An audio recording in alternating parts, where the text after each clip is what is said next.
Всем привет, я Вадик. Каждый год в ноябре происходят невероятные события. Сезон скидок. Его еще называют Черной пятницей. Хотя во всех остальных странах это всего лишь один день, 4-я пятница ноября. У нас же эту пятницу растягивают на пару недель. Давайте разберемся, можно ли в эти дни действительно что-то сэкономить. Да и вообще, откуда пошла традиция делать скидки на Черную пятницу? Я начну с небольшой истории. В конце 19 века в Америке жил юный и стеснительный Фрэнк Вулвард. Работал он в маленьком магазинчике и очень не любил общаться с покупателями. Он заикался, и его работа была под угрозой, его хотели уволить. Цена товара в то время полностью зависела от умения продавца торговаться. Сейчас такое можно встретить только на небольших базарчиках, которых остается все меньше и меньше, их вытесняют супермаркеты. В большинстве сетевых магазинов товар можно оплатить, вообще ни с кем не общаясь, через терминал. А в Москве пошли еще дальше и открывают первые магазины вообще без кассиров. Называются они «Пятерочка на лету». Остальные сети тоже скоро подтянутся, в этом нет никаких сомнений.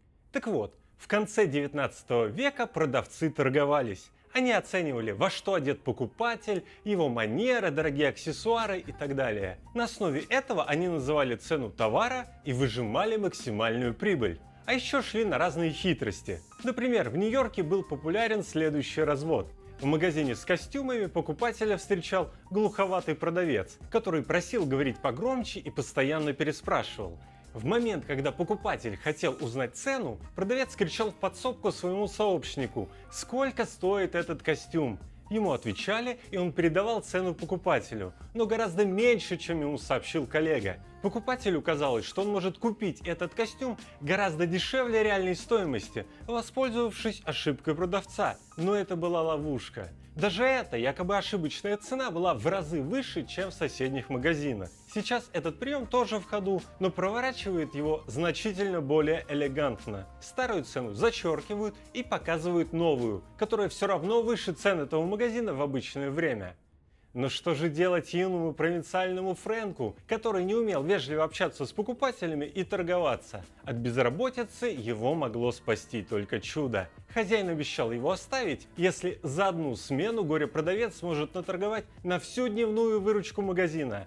И Вулвард, будущий миллиардер и один из самых богатых людей Америки, решается на доселе невиданное. Он приклеивает на каждый товар бумажку с ценой, а над стойкой с лежалым товаром пишет «все по 5 центов». Один из вариантов попасть на стажировку – это удачно пройти курсы. И когда меня спрашивают, зачем там учиться, ведь дизайн можно освоить и самому, я согласен. Но курсы в известной школе – это один из способов познакомиться с будущими работодателями. Лучших студентов разбирают сразу, прямо на дипломе. А лучший способ выбрать подходящие курсы – сравнить их в агрегаторе, где честно указаны финальные цены, а не какие-то непонятные рассрочки. Ссылка на сайт-агрегатор, который использую я, будет в описании.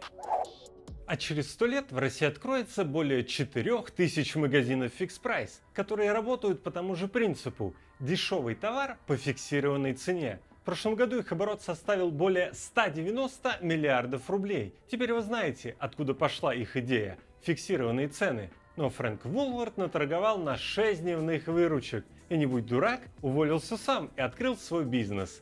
Но сегодняшнее видео не об этом. Фрэнк Вулвард придумал ценники и придумал украшать магазины на Рождество, чтобы у покупателей было праздничное настроение. Эта традиция укоренилась и используется повсеместно. Но один его коллега пошел еще дальше. Знакомьтесь, Гарри Селфридж. Он родился в Висконсине в США в бедной семье. С 10 лет он работал. Сначала он разносил газеты, потом устроился продавцом и постепенно поднимался по карьерной лестнице. К 40 годам он уже заработал значительное состояние, первым придумав рождественские скидки под лозунгом «До Рождества осталось столько-то дней».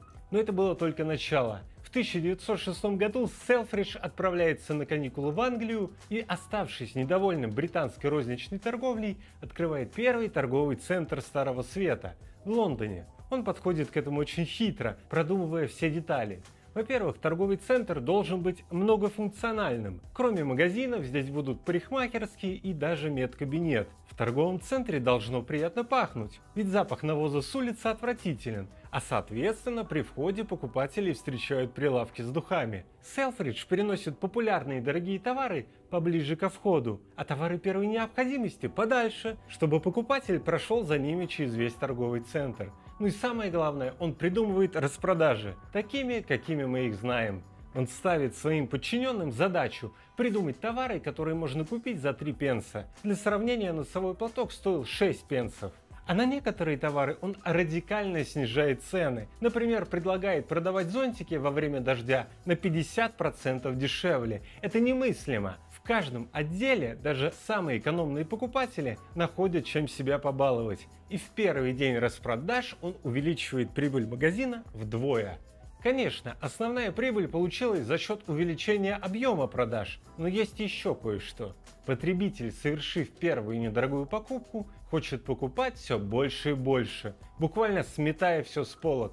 Так появляется новая форма отдыха – шопинг. Такого не было никогда раньше. Человек отдыхает, тратя свои деньги и покупая по сути бесполезные для него вещи. Акциями злоупотребляет? Постоянно. Она, как видит слово акция, бежит в магазин. Она шопоголик. Я не шопоголик! Надо признать болезнь, чтобы начать ее лечить. Если вы идете в магазин за новыми кедами, потому что старые провались, это не шопинг. Вам действительно нужны новые кеды. Но когда у вас уже вся прихожая забита ими, и каждый месяц вы покупаете все новые и новые, это уже подходит под определение шопинга. А по-научному это называется ониомания. Сейчас в связи с ограничениями торговые центры теряют до 70% выручки и просят у государства финансовую помощь в размере 15 миллиардов рублей в месяц. Это только начало. Торговые центры терпят убытки по всему миру. В одном из крупнейших городов Тайваня пошли еще дальше и частично разрушили и затопили торговый центр. Теперь это очень живописный парк с озером прямо в центре города. При проектировании архитекторы оставили немного места по краям парка, чтобы в будущем там могли появиться небольшие магазины. Но теперь это прежде всего парк, а не огромная бетонная коробка. Сейчас все уже понимают, что будущее за интернет-торговлей. И многим из вас может показаться, что все, что я сегодня рассказывал про продажи, уже не актуально. Ведь в интернете нет приятных ароматов, интерьеров, улыбчивые продавцы не оказывают на вас мягкое давление, да и других счастливых покупателей вы тоже теперь не замечаете. Казалось бы, в интернете мы можем совершать осознанные рациональные покупки, но как бы не так. Все началось с поисковиков пару лет назад. Яндекс и Google перешли на поиск с помощью искусственного интеллекта. Это было сделано якобы для того, чтобы улучшить качество поисковой выдачи. Теперь, когда вы набираете слово в поиске, система ищет не по конкретным словам, а выдает то, что нравится людям, похожим на вас. За поиском быстро подтянулись и магазины. Даже если вы наберете в поиске магазина конкретное название товара, он все равно покажет вам сначала товары с более высокой наценкой и те, которые нравятся похожим на вас людям. Это напоминает прием из супермаркетов, когда товары первой необходимости помещают в самом дальнем конце зала. Дальше скидки. У залежалых товаров или товаров с высокой наценкой обязательно будет перечеркнутая старая цена и скидка. Это касается не только физических товаров. Например, популярные курсы вообще не стесняются и по умолчанию делают скидку 50%. Мне это очень напоминает историю с мошенниками из Нью-Йорка, о которой я рассказывал в начале этого видео. Но торговцы в интернете пошли еще дальше. Скидки могут быть на самые недорогие товары, которые вы обычно берете, зато на все остальное наценка. Ведь покупатель сравнивает цены в разных магазинах только по очень небольшой группе товаров. И раз молоко и хлеб в одном магазине подешевле, значит все дешевле. Такой вывод обычно делает покупатель и попадает в ловушку. Ну и в конце пара советов. Настоящие скидки есть на Алиэкспрессе, но он тоже в последнее время намухлевал со своим искусственным интеллектом. И на первое место выводит российские магазины, как они говорят, чтобы у них тоже был шанс что-то продать. Но, как вы догадываетесь, в них те же самые товары, только в 2 раза дороже. Поэтому, чтобы сэкономить, рекомендую переходить на глобальную версию Алиэкспресса или использовать VPN. Спасибо, что досмотрели это видео до конца. Подписывайтесь, и мы с вами увидимся совсем скоро в новом видео. Всем пока!